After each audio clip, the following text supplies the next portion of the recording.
So this is what Halloween looks like in Vermont. It was 15 degrees Fahrenheit when I woke up, which I think is maybe minus 12 Celsius. Oh, and you got to see the sky on the other side of the house. Really pretty today. Oh no, this guy might have froze to death. Poor little guy. Oh no, it looks like he got catted. Love all the cool icy patterns. All these fringed leaves, fringed blades of grass. This is one of my current projects. I dug a new cellar under this part of the house, which just sits on the ground, and I put in a new door. I'm gonna put in new windows, and I had to shore up the foundation, had to dig out and put a new concrete and dig a cellar and new floor and all that fun stuff. Anyway, I don't know if you can see the sky, if it's showing up, but it's just a spectacular gray blue around the corner here.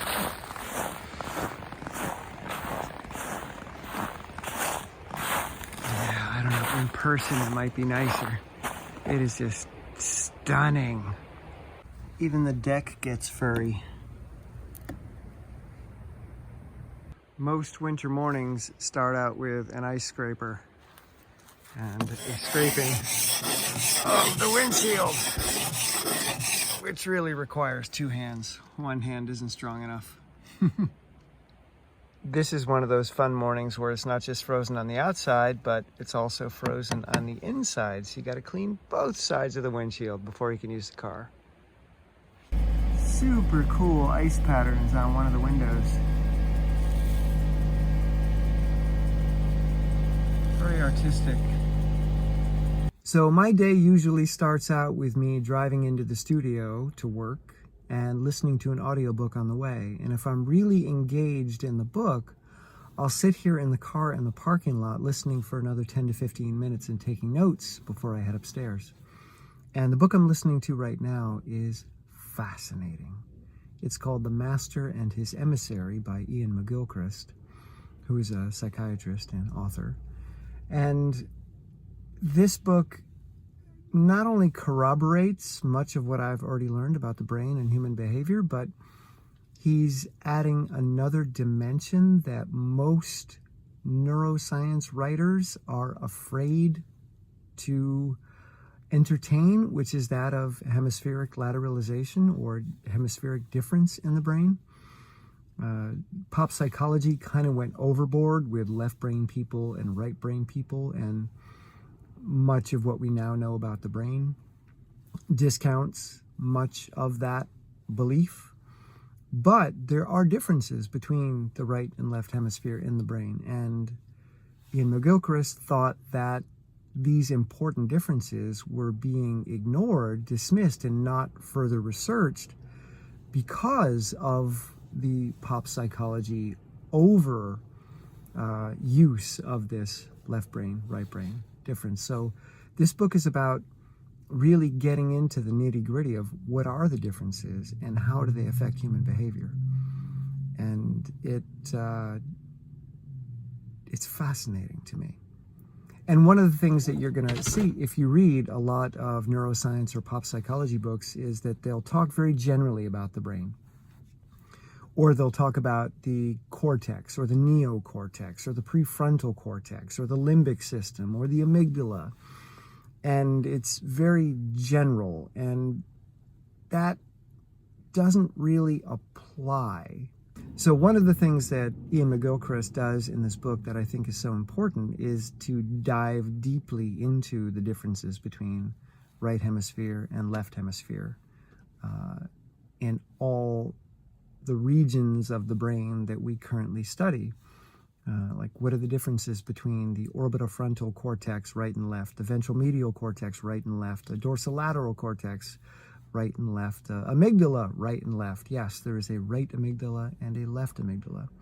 There is a right cingulate cortex and a left, a right anterior cingulate cortex and a left, etc., on and on and on. And they process the world differently. They process information differently, and they create different experiences. So when someone talks about the amygdala, which many pop psychology and neuroscientific books do, they're speaking nonsense, because which part of the amygdala? And then you're going to have the anterior amygdala and posterior amygdala on the right and the left. And they do different things. So again, a big part of this book is looking at how the left prefrontal cortex wants to put everything into a neat, simple category. Amygdala. And that falls into the category of emotion. And that falls into the category of reactivity. But when you really examine it with your right side, you see that it's far more complex. It's not so simple. And human behavior is not so easily categorized. So I love this book because it's challenging a lot of what I know. It's expanding a lot of what I know. So my world is getting bigger because of this book. Okay, I'm gonna head upstairs and do some work now. One of the things that sold me on this mill and getting a studio here is the stairwell. I love this stairwell. We've got 12-foot ceilings on the bottom 3 floors. I'm on the top floor, which has 15-foot ceilings. And it's just this beautiful old mill architecture from the, I think 1870s is when it was built. But I often do workouts here in the stairwell. And every day I do Achilles workouts. I often use that as an office on warm days. There's no heat here in the stairwell. Yeah, now we're on the top floor, which has a 15-foot ceiling. And I have a table out here where I do work in this beautiful light. And we have a view of Bald Mountain out the window, which is much closer than it looks in this video. It looks so far away, and that's where I ran yesterday. But I just love, that's my sister's studio. MVO, I'm TVO and she's MVO. And then I'm through here. Whew. This is the view out my studio window. I love watching how the weather changes over the mountain all day. It's got its own personality. It's been a month since I made my last video, and I'll tell you why. Life has become complicated and often overwhelming. I've got a lot of projects at my family's house that require massive amounts of attention and thought and hard manual labor. I've got lots of projects here at the studio. I'm trying to work out 2 to 3 hours a day, every day. I'm doing a ton of research and trying to organize my thoughts and notes for writing projects. I have my coaching clients. And then there's videos. And often I get the camera out and I don't know what to say. So as I'm trying to make this video a few minutes ago, I ran into the same obstacle that I don't know who the audience is, and this makes me very self-conscious. And I record the video on one camera and I record audio on a separate microphone, except right now, it's just the phone doing this. And when I talk to the camera, I have a sense of an audience. I become self-conscious. But because I don't know who that audience is, I get lost in my thoughts. I need a listener to kind of pull me out of a gaseous state and put me into a more solid state, which is one of the reasons I love coaching. Because when I'm in conversation with someone, I get to learn about my thoughts in a way that I often don't experience on my own. And my thoughts become more solid, more grounded, because there's someone there to listen. So what I'm going to try to do now from this point forward is to film my thoughts so that there is a sense of an audience, because it changes how I think, and record the audio at the same time, because if I just record the audio to make an outline, it's going to be different because there's no one listening. So even though I'm not sure who the audience is, the fact that my brain is framing my thoughts in the context of somebody else, it allows me to access parts of me that are not available if I'm only talking to myself. So what I'm going to do now is something I've never done before. I'm going to take the audio, I'm going to edit it into an outline of sorts, and then try to make a video from that outline. Normally, my videos are off the cuff. Almost every video I've ever made has been off the cuff. I have no idea what I'm going to say when I start the video, and often I'll record an opening 30 or 40 times, and I'm not exaggerating. I can show you clips if you want to see 25 minutes of me saying, hey, it's Tim Van Orden, and today we're going to talk about, I have no idea. Okay, so this is going to be a process moving forward. I'm going to be doing a lot of this, talking with you in my day, how I go through my process, what I'm learning, how I interact with things, how I deal with obstacle, how I work with it or around it. And then hopefully I can turn these video audio outline things into a video that has some information that I think is really useful and important. Like today, I tried to talk about the concept of closure. And I think it's a really important topic to discuss, but not the way it's usually discussed. I'm seeing some things about closure that are not obvious. So that's what this upcoming video is going to be about. Okay? All right. See you in a minute. I just posted the intro video to this series, and one of the challenges that I had was, do I need a new thumbnail? Do I need a new graphic introduction? Do I need a new theme song or some kind of music, in and out cards? And that was starting to stop me. It was starting to stop me from doing the video. So I'm just letting it be. I'm letting it have the old start here, intro card, no music, not going to get myself overwhelmed in those particular details. The channel may evolve, or this series may evolve, but right now I'm just gonna let it be, and that's an easy barrier for me to overcome. But right now I'm gonna go outside and get a short run in, move the legs.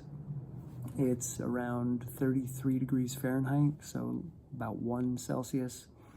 And I have a jacket and 1, 2, 2, 3, 4, yeah. So 4 shirts and a jacket, tights, shorts, and a pair of wind pants. And I don't think I'm gonna use gloves. I'm gonna go maybe run 5-6K and then come back and hop on the elliptical machine. It's right there. And there's a TV show, but we'll get into that in a moment. See you in a bit.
Pre-packaged social distance Halloween candy. Great idea. Is that another free elliptical machine I spy, waiting to be taken home and put to use? A little different than the one in my studio, but it works. Ooh, I like it. It's more up and down than mine.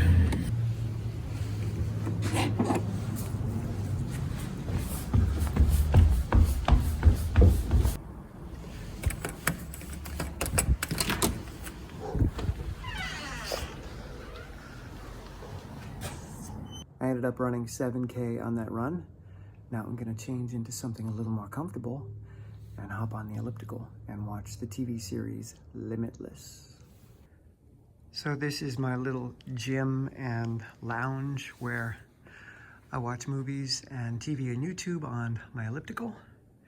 And then I've got a couple different chairs that I sit in to write and think, and I stretch on that giant ottoman. And everything in here but the TV I found for free. All the chairs, the ottoman, the rug, the curtains, the mirrors over there, which I write on, these windows, the foam between the windows making the wall. The lights weren't free, but they were very, very cheap at Big Lots.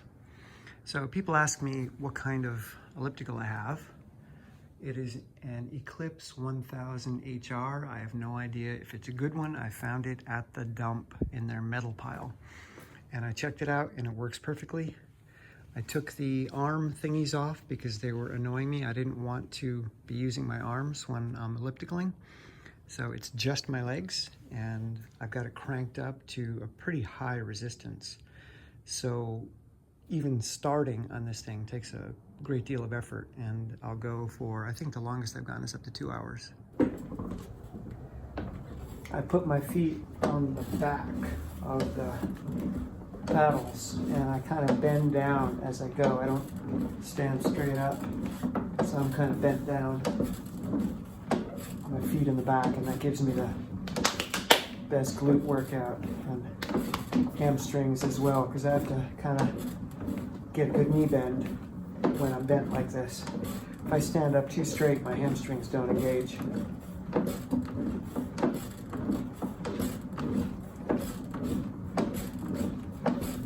And I'll get up to a pace about like this, which is pretty hard right off the bat. And you wonder how you're going to make it through even 2 minutes, but then you turn on the TV and you get lost in a TV show. Today it's going to be episode 17 of Limitless. And then before you know it, 50 minutes are done. Wow. It's freezing in here because I don't have heat, but I work up quite a sweat on the elliptical, so t-shirt and shorts are no fun when I start, but when I finish, I am absolutely drenched. All right, so that's 45 minutes, one episode of Limitless. It was about 7K of running, and that's all I'm gonna do today because of the race tomorrow. And I'm going to eat a relatively small dinner tonight, not a normal size dinner for me, and go to bed early. All right, see you tomorrow.